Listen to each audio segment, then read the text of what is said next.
Le Kia EV6, véhicule porte-étendard de la marque Kia, véhicule sœur du Ioniq 5 chez Hyundai sur une plateforme et une architecture 800 volts. Aujourd'hui, ça va être super intéressant. Qu'est-ce qu'on va faire? On s'en va sur la route, on va essayer de faire un test de recharge rapide. On va aussi mesurer la consommation, l'efficacité énergétique de ce véhicule-là dans des conditions hivernales.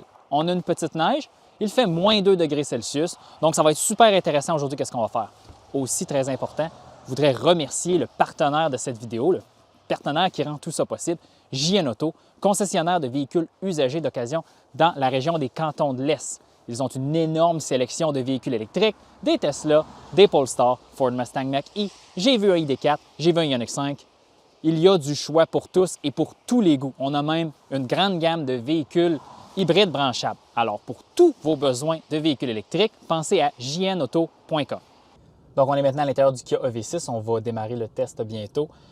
On affiche à l'écran 406 km. Important de mentionner que la cote du gouvernement canadien est de 441 km ces véhicules-là, mais comme vous voyez, là, on est à 89 là, de recharge. Dans le fond, là, la limite de recharge avait été mise à 90 Le test d'aujourd'hui va se faire en 2 temps. En réalité, je veux obtenir une efficacité énergétique décente avec les conditions. Donc, je n'essaie pas d'aller chercher l'autonomie maximale. Et j'aimerais peut-être réussir à recharger le véhicule là, relativement rapidement. Je ne crois pas aujourd'hui qu'on va être capable de faire le 18 minutes que Hyundai et Kia mentionnent, là, de 10 à 80 Les conditions extérieures ne sont pas là probablement.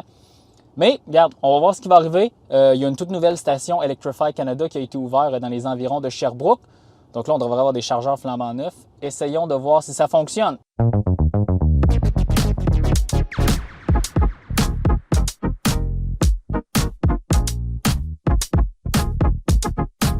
Je viens tout juste de me mettre en route là, avec le Kia EV6. Là, je viens de quitter JN Auto.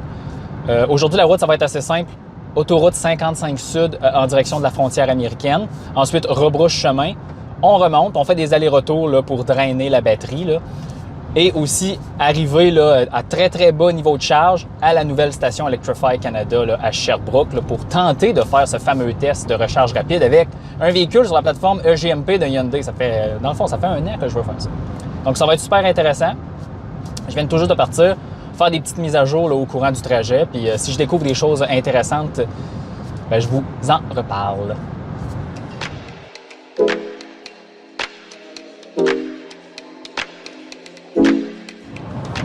Donc, ça fait maintenant 40-50 km qu'on est sur la route. Là, ça se passe très bien.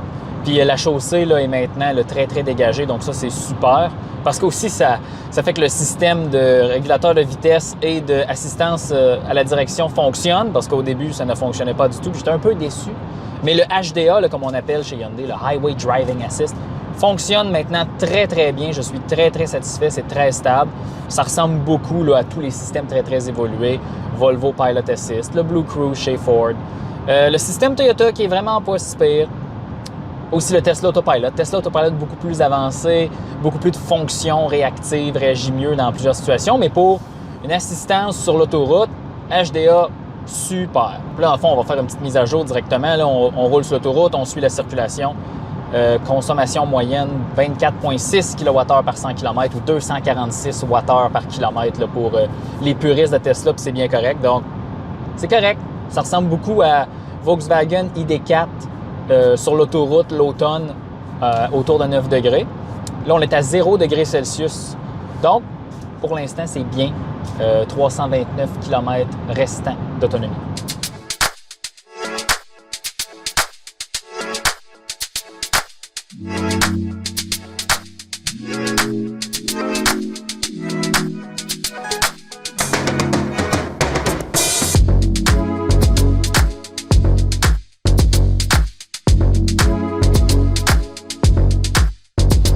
Je voulais vous parler aussi du comportement routier sur l'autoroute. La suspension est confortable. C'est surprenant malgré que la direction et le comportement est très européen, très ferme, ce que j'aime beaucoup. Siège confortable encore, on s'en rend compte. Souvent, les véhicules, les sièges sont confortables. En moyenne, les véhicules maintenant, en 2022, sont largement confortables. Mais celui-ci, on s'assoit et oh, OK, on a quelque chose de supérieur à la moyenne là, de ce que j'ai pu essayer. Même, je trouve ça très près de ce que Volvo fait leurs sièges sont reconnus pour être extrêmement confortables dans l'industrie, bien, bravo Kia. Ici, les sièges impeccables pour la longue route. Donc, d'emblée, après presque 100 km de parcouru, cette voiture-là, sur l'autoroute, champion. C'est un champion de l'autoroute. Évidemment, là, on ne parle pas de l'autonomie, on ne parle pas de l'expérience de recharge rapide, mais d'un point de vue de confort, de comportement routier, stabilité, c'est excellent.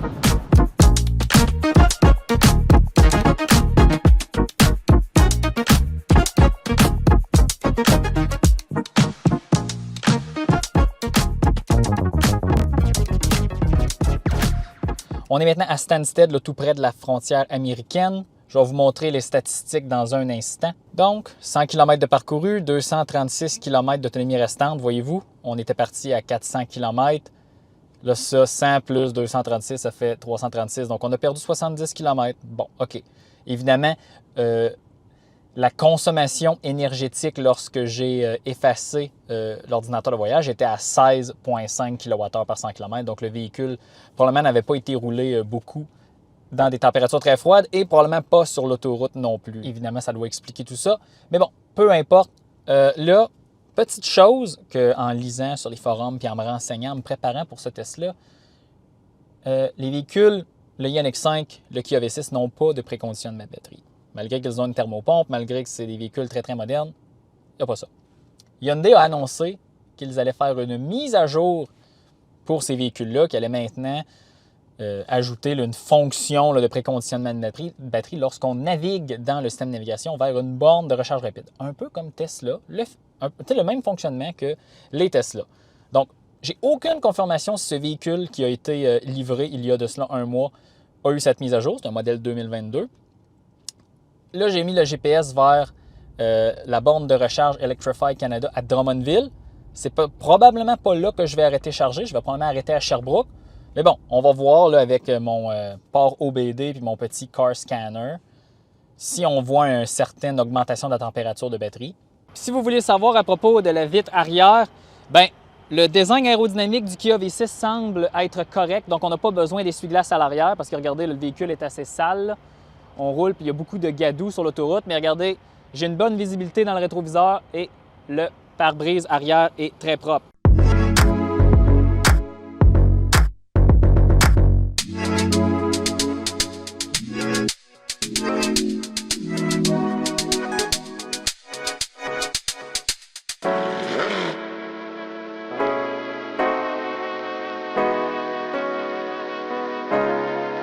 Jour, direction nord, autoroute 55, 166-170 km de parcouru. Efficacité 22,6 kWh par 100 km, donc ça a diminué. La circulation a augmenté. Là, dans le fond, je roule un peu moins vite que la vitesse que j'ai fixée sur le régulateur de vitesse, mais évidemment, là, des fois, je fais quelques dépassements. D'ailleurs, dépassement automatique, là, assistance au changement de voie, ça va super bien. Les caméras sont un peu sales, là, des fois ça ne fonctionne pas, mais malgré tout, c'est fonctionnel.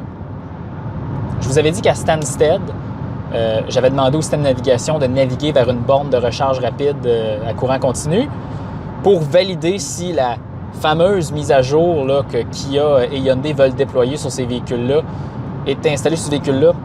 Je ne crois pas parce qu'en réalité, la température de batterie là, avec mon port OBD n'ont pas changé du tout depuis que je navigue. Donc, lorsqu'on va se présenter à la station Electrify Canada, il va y avoir une certaine portion du temps qui va être de chauffer la batterie, donc la vitesse va probablement être en deçà de ce qu'on s'attend. Mais je suis confiant qu'on va peut-être avoir une session de recharge qui va être quand même assez raisonnable. Donc, dans le fond, tout ce qui nous reste à faire maintenant, c'est de se rendre à Drummondville, rebrousser chemin, se rendre à Sherbrooke, à la fameuse station Electrify Canada, et de regarder la session de recharge. Qu'est-ce qui va se passer? J'ai honnêtement aucune idée. Mais bon, c'est le but du vidéo. Ça va être intéressant.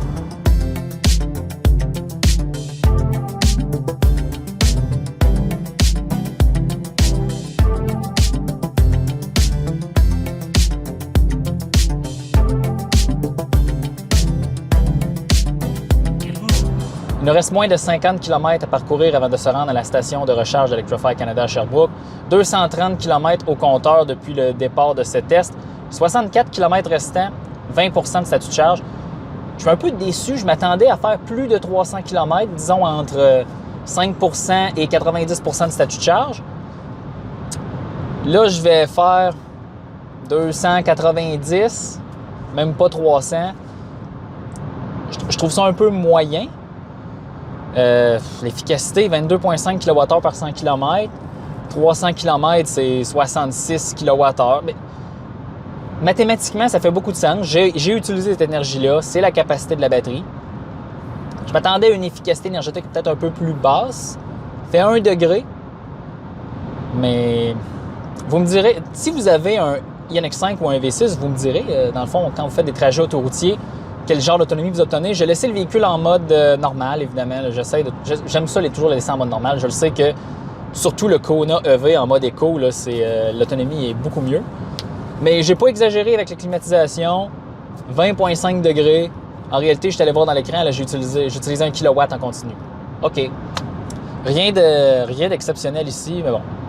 Ça voudrait dire que ce véhicule-là, pour faire des sauts de moutons sur l'autoroute, des 80 10 lorsqu'on voyage, ben l'hiver, en fait non. L'été, peut-être 300 km dans le meilleur des mondes. L'hiver, 250, 260.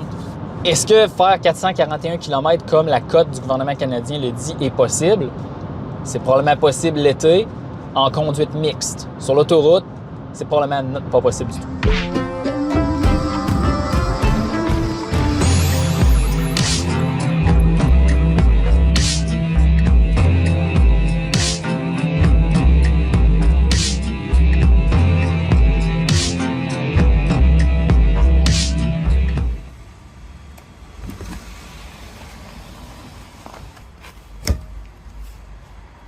Bon, ben on est à la station de recharge, comme je vous disais.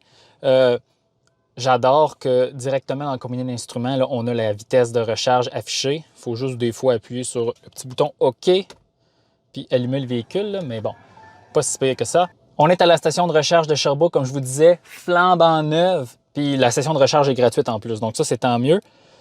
J'ai mon petit car scanner d'allumer ici. En ce moment, là, on est à 8 de statut de charge, 71 kW, là, puis vous regardez là, ici, là, la batterie est en train de chauffer, là, 21, là, puis tout le long du trajet, on était à 5 degrés. Fait que là, ça va se réchauffer. On va retourner à la session de recharge là, dans quelques instants, mais petit mea culpa. Si on revient plus tôt dans la vidéo, j'ai dit que une fonction de préconditionnement de la batterie semble être disponible ou non disponible, c'était pas clair, et que j'avais aussi préalablement pointé le système de navigation vers une borne de recharge pour soi-disant, activer cette fonction. Et comme vous avez pu voir, lorsque je me suis présenté à la borne de recharge, la batterie était 5 degrés, était complètement froide, était à la température ambiante. Donc, la batterie n'a jamais chauffé. J'ai fait mes petites recherches. Merci à Stéphane Péloquin, membre de la VEQ, qui a fait un test similaire, qui a posté ça sur Facebook lors à quelques jours d'intervalle que j'ai filmé ce test. Puis il m'a beaucoup aidé parce que j'ai posé plusieurs questions, parce que lui a réussi à utiliser le chauffe-batterie, comme on appelle dans le langage là, Hyundai, peu importe. Eh bien, en réalité, la différence avec le Kia V6 que j'ai utilisé, c'est que sa date d'assemblage est beaucoup plus tôt en 2022 et au travers de la production des années 2022, Hyundai a changé le logiciel et la programmation et dans le modèle de Stéphane, je vais vous afficher à l'écran, son Winter Mode, comme on est très habitué sur les véhicules Hyundai, Kona, EV, Niro, a été transformé en préchauffement de la batterie et lorsqu'on pointe une borne de recharge dans le système de navigation, la batterie est préchauffée 70-50 km là, avant d'arriver à destination pour avoir une séance de recharge des plus rapides. Très, très similaire à ce que Tesla fait dans ses véhicules. Donc, clairement, la mienne n'avait pas cette fonction, puis je voulais faire le mea culpa avec vous. On va retourner à la session de recharge. Qu'est-ce que ça veut dire? C'est que ce Kia V6-là n'est pas équipé de la nouvelle programmation. Hyundai qui ont dit que c'était une mise à jour qui allait être disponible pour ces véhicules-là. Évidemment, il va falloir aller au concessionnaire, faire la mise à jour, peu importe. Et tous les 2023, Ioniq 5, Ioniq 6, peu importe, Kia V6, année modèle 2023 produits, bien là, c'est déjà inclus, tout est correct. Dans le fond, si vous attendez le vôtre qui est un 2023, tout est beau. Si vous avez un 2022, peut-être juste faire vos recherches là, si mise à jour est disponible. On retourne à la session de recharge. Le combiné d'instruments nous affiche 31 minutes jusqu'à 80 %. Donc, c'est très, très, très loin du 18 minutes magique, 10 80 que Hyundai Kia cote. Mais évidemment, la batterie est froide. Les conditions de recharge ne sont pas idéales, tout ça. Mais quand même, 31 minutes, ça reste dans l'ordre du raisonnable. Voyons voir lorsque la puissance de recharge va augmenter lorsque la batterie sera assez chaude. De ce que j'ai pu comprendre, autour de 25 degrés, là, c'est le chiffre magique, c'est là que ça explose. Donc, à suivre. Nous sommes maintenant à 47 % de statut de charge et là, on est décollé. Nous sommes maintenant partis pour la gloire à 230 kW. Donc là, il fallait juste que la batterie se réchauffe. Ça a été quand même très, très long, mais bon, 231. Moi, j'ai jamais vu ça. Je suis super content. Donc, c'est, comme je vous dis, le conditionnement de batterie, c'est super, super important. Là, je me répète, je dis toujours super, je dis très, très, mais qui fait bien le conditionnement de batterie? Tesla, Polestar, sans équivoque. Il va falloir voir ce que GM fait avec la plateforme Ultium parce qu'avec toute la documentation que l'on a, leur système de thermopompe semble imiter ce que Tesla fait, aller chercher la chaleur perdue un peu partout, la mettre dans la batterie lorsque c'est nécessaire. Donc ça sera à voir, mais ça, c'est plus tard, là, en 2023, lorsqu'on pourra mettre la main sur des véhicules Ultium. Mais bon, là, il nous reste 11 minutes, mais ça va avoir été une session de recharge qui va avoir pris à peu près 32 minutes. Donc, c'est pas le 18 minutes. Ça ne sera pas le 18 minutes que Kia clame partout, là. Non, pas du tout. Là. En fond, ça veut dire que ça prend une batterie très, très chaude à l'arrivée, mais même en réalité pas trop chaude. Mais là, dans nos conditions, comme je vous dis, préconditionnement de batterie, c'est essentiel. Pendant qu'on recharge, je vais vous faire part de deux petits détails que j'aime beaucoup dans l'intérieur du Kia V6. Regardez, là, on a le chargeur sans fil et les téléphones ici, fonctionnent très bien. Les deux portes verts. Mais la console, la genre d'île allongée ici avec les boutons là, pour le siège chauffant, le volant chauffant, c'est vraiment bien. On met notre main, là, on peut la reposer ici. Là. Très, très confortable. Puis regardez l'espace de chargement juste plus bas. Là, avec les ports USB, je charge mon petit micro sans fil, là, mais c'est très, très bien. Vraiment un bon design ergonomique. Il y a beaucoup d'espace, mais évidemment, les véhicules électriques là, permettent ça maintenant, mais ça, là, tout ça ici, là, très, très bien. Quand même encore impressionnant qu'au-delà de 70 % de statut de charge, on est encore à 130 kW de puissance de charge. Ça, c'est très bien. Dans 3 minutes, on se débranche, on retourne chez JN Auto. Puis là, ça va être le moment là, de conclure ce test d'autonomie et de recharge du Kia EV6.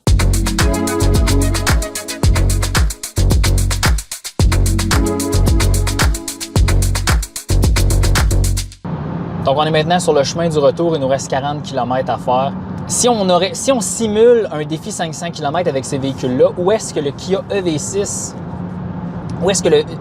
EV6 terminerait au travail? Dans le fond, ça serait le 4e véhicule qu'on aurait essayé. ID4, Niro EV et Tesla Model 3 Long Range. J'ai démarré avec 90 %. Donc, automatiquement, ça rend les choses un petit peu plus compliquées. Mais j'ai calculé avec la capacité de batterie utilisable, ce 10 %-là, c'est 30 km d'autonomie avec la consommation que j'ai actuellement de 22,5 kWh par 100 km.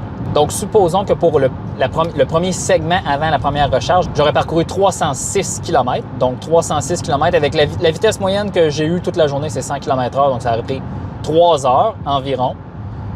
Avec la session de recharge rapide, donc, on vient d'avoir qui a duré 33 minutes. Donc, ça aurait 3 heures 33 minutes. Ensuite, on aurait eu besoin de parcourir 197 km, aurait pris peut-être 1h55. Et j'estime que cette situation-là, avec cette vitesse moyenne-là, aujourd'hui, à une température entre 0 et 2 degrés, et avec ce petit calcul mental-là, puis une estimation, puis j'ai ajouté aussi 5 minutes de délai, sortir de l'autoroute, se rendre à la station de recharge, retourner sur l'autoroute, entre 5h30 et 5h40 pour faire un vrai test 500 km. Donc, où est-ce que cela positionne le Kia V6? Puis je rappelle, ça c'est la version longue portée 4 roues motrices. La Tesla Model 3 LR qu'on avait testée au début de l'année 2022, elle avait fait 5h30 chrono. Puis là ici, j'estime, comme je dis, 5h30, 5h40. Je penche plus vers le 5h40. Donc, ça aurait été la deuxième plus rapide. Un bon temps, c'est bien. C'est une session de recharge. La Tesla Model 3, on en avait fait 2. Est-ce qu'en optimisant, en faisant 2 sessions de recharge, on aurait été plus vite?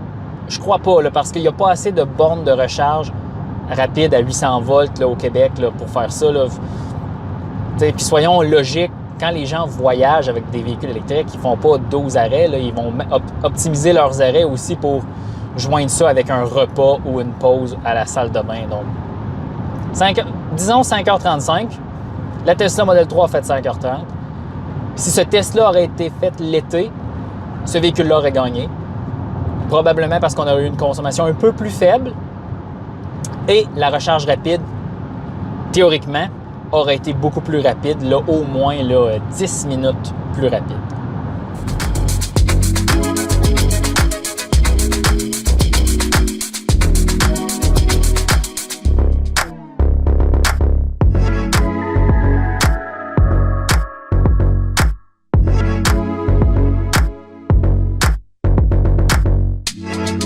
Dernière petite remarque avant de déposer le véhicule et d'aller tourner la conclusion. Globalement, qu'est-ce que je pense du Kia V6? Excellent véhicule. Sur l'autoroute, c'est merveilleux. Comme je vous ai dit, c'est un vaisseau spatial pour transporter des gens, voyager des longues distances. Superbe. Confort des sièges, insonorisation, aide à la conduite, tout est là. Ensuite, chose que j'ai pas parlé, j'aime beaucoup l'interface Hyundai, très facile d'utilisation, surtout le combiné d'instruments. Système de navigation, pour moi, zéro. Zéro, gros zéro. Aujourd'hui, en 2022, la plupart des véhicules électriques ou même véhicules à moteur thermique qui sont maintenant dévoilés ont des systèmes de navigation basés sur Google Maps, qui sont très fluides, très faciles à utiliser. Je veux dire, c'est là qu'il faut aller. Ça, c'est le système natif de Hyundai qu'on voit dans un Hyundai Elantra, dans un Hyundai Santa Fe, dans des bons véhicules, mais le système de navigation est arriéré, c'est pas fluide, très, très dur de trouver des points de recharge, malgré qu'il est connecté au réseau LTE. Les bornes de recharge sont pas toutes là, c'est pas tout à jour. Gros point amélioré. Reste du véhicule, j'ai rien à dire. Et voici ce qui met fin à notre test d'autonomie et de recharge rapide du Kia V6, batterie longue portée, 4 roues motrices. On n'a pas réussi à faire la recharge rapide 10 80 en 18 minutes. Ça a été beaucoup plus long. La batterie n'était pas préconditionnée. La recharge rapide a pris à peu près 33-35 minutes. Par contre, lorsque la batterie s'est réchauffée assez, on a atteint la puissance maximale de 235 kW sur une borne Electrify Canada. Donc ça, c'est super. Très content d'avoir pu vivre cette expérience. Le Kia V6, autonomie d'autoroute à vitesse normale, à 0 degré au Québec. On peut penser qu'on peut faire 300 km sans trop de problèmes. Donc, pour faire des sauts de mouton, là, ensuite, après avoir rechargé jusqu'à 80 %, on peut penser à 275 km. Il va falloir revisiter ce véhicule dans une revue plus traditionnelle, intérieur, extérieur, tenue de route. Le Kia V6 est un excellent véhicule familial. Honnêtement, avec le peu de temps que j'ai passé avec, je vous le recommande. Et aussi, pour terminer la vidéo, je voudrais remercier nos partenaires JN Auto pour avoir rendu tout cela possible. Alors, on se dit à la prochaine.